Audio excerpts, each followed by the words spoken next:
Greetings, opera lovers. Live from Pittsburgh, it's Rona. This past week, if you were lucky enough, you could have either caught the live stream from Vienna of Beethoven's Fidelio or one of the later repeats of it on Medici TV. It was truly a sensational production of Beethoven's masterpiece.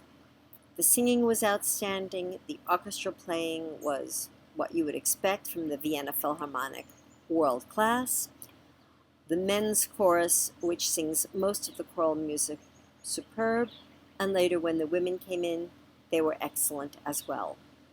All the principals sang very, very well. But the reason I would like to speak about this opera was because of the controversial production. The concept of this opera was by the opera director, Klaus Guth. I have seen some of his productions, and I am quite a fan of what he does. However, in this one, I was not able to read his program notes, which was provided to the audience members, on what he was trying to accomplish in this new interpretation of the opera. To start off with, as many of you know, there is quite a bit of spoken dialogue in this opera. Mr. Guth felt that the dialogue did not bring the story along and that it wasn't needed, and so he eliminated it. In its place were various forms of sounds that were pre-recorded. They were of either heavy breathing, the sound of wind, sighs, sort of electronic noises. I really didn't know what to make of it. In fact, I didn't know what to make of the opera in general, of the production. And after I saw it, I decided, well, as I was watching it, I didn't like it one bit. But the more I thought about it, the more I came to this conclusion. I didn't like the production, but I appreciated Mr. Guth's trying to give us new meaning to this opera, and how timely it is, as it's a story of someone imprisoned who is innocent and who is a freedom fighter. And this all resonates so much with Beethoven, who lived at the time of Napoleon, and as many of you know, he revered Napoleon in the beginning of his reign and then didn't. And so right now we live in very uncertain political times, so perhaps this was a good thing to revisit Fidelio from this perspective.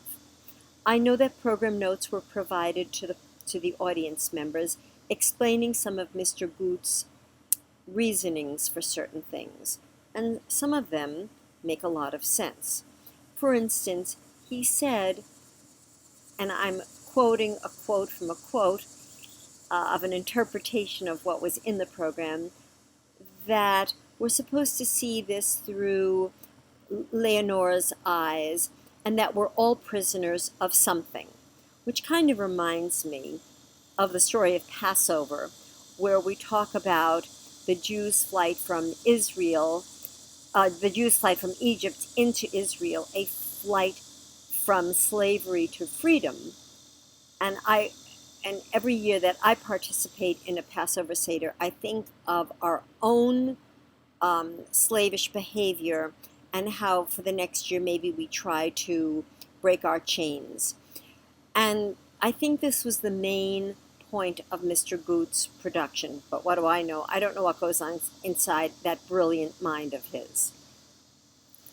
So while there was an overall arch to his theme of prisons, our own self-imprisonment, there was a lot that I did not care for.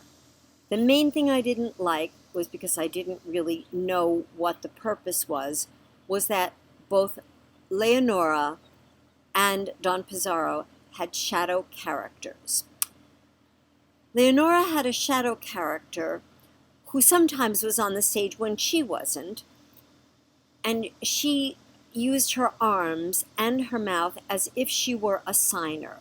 Since I don't speak or do sign language, I really don't know whether the movements she did with her hands, all of these motions, whether that was truly sign language or whether it was just an expression of Leonora's feelings and her words.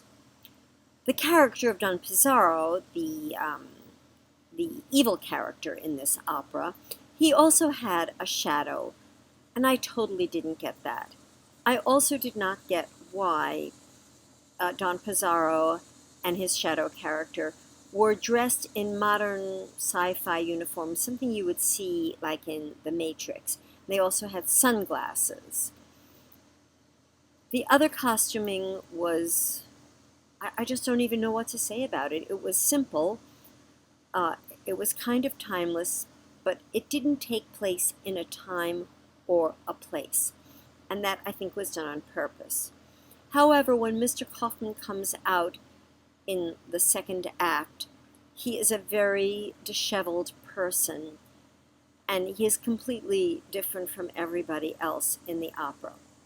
So while I watched the opera, I didn't like it, and I wasn't really sure what it meant. After the opera, I still didn't like it.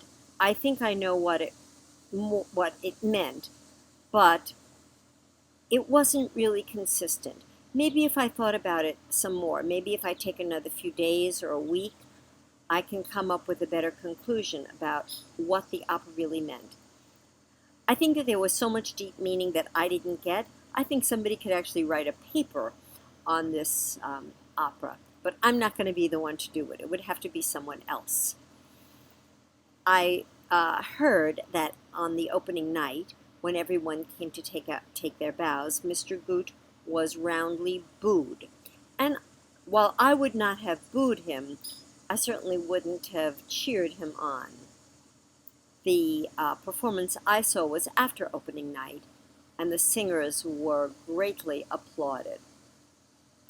Since so much time has been spent on this video about the production, I'm not going to speak about the singing. I don't know that anything needs to be said, except that all the cast members were great. Jonas Kaufmann as Florestan, opening up his second act aria in such a way that he just drew you right in, and then he emerges from the darkness. Miss Pichanka was a very good Lenore Fidelio, vocally and dramatically. And then the Tommy Konichi, I think that's how you pronounce his name, was also very good as Don Pizarro, as was Hans-Peter Koenig as Rocco. The other two lead singers playing Giacchino and Marcellina were, I have to read this because I don't know their names, Olga Bezmertna and Norbert Ernst. They are, I think, house singers for Vienna. Excellent. The woman who played Marcellina had a much larger and richer voice than I usually hear. At first I didn't think I was going to like her because I like to hear a great difference between the two sopranos, but I really did enjoy her. Once again, musically, the highlight of the evening was Lenore Overture No. 3, which got a rousing round of applause. There's one other thing I would like to mention about the staging, which I found very odd, and that is that when Leonora and Florestan finally meet, it's very tenuous. Of course, he doesn't recognize her, and he's been starved and almost is at death's door, but they don't really have much physical contact. Finally, at the end, he gives her a kiss, but it doesn't really seem very passionate. At the very end of the opera, he falls down, and we assume he dies, and Leonora is horrified. I also really didn't like that ending. I would like to think of that ending, the ending of the opera, as hope, as we can be saved, as if someone who loves us, someone who sacrifices so much, can help us. And yet at the end of this opera, all of everything that Leonora does is not for her husband, but perhaps it was for her country. So I hope that if you didn't get a chance to see the opera, you'll find it's hidden on YouTube, and or maybe you'll still be able to catch one of the repeats on Medici TV. Thank you, Medici TV. You're great. I hope you all have a wonderful day.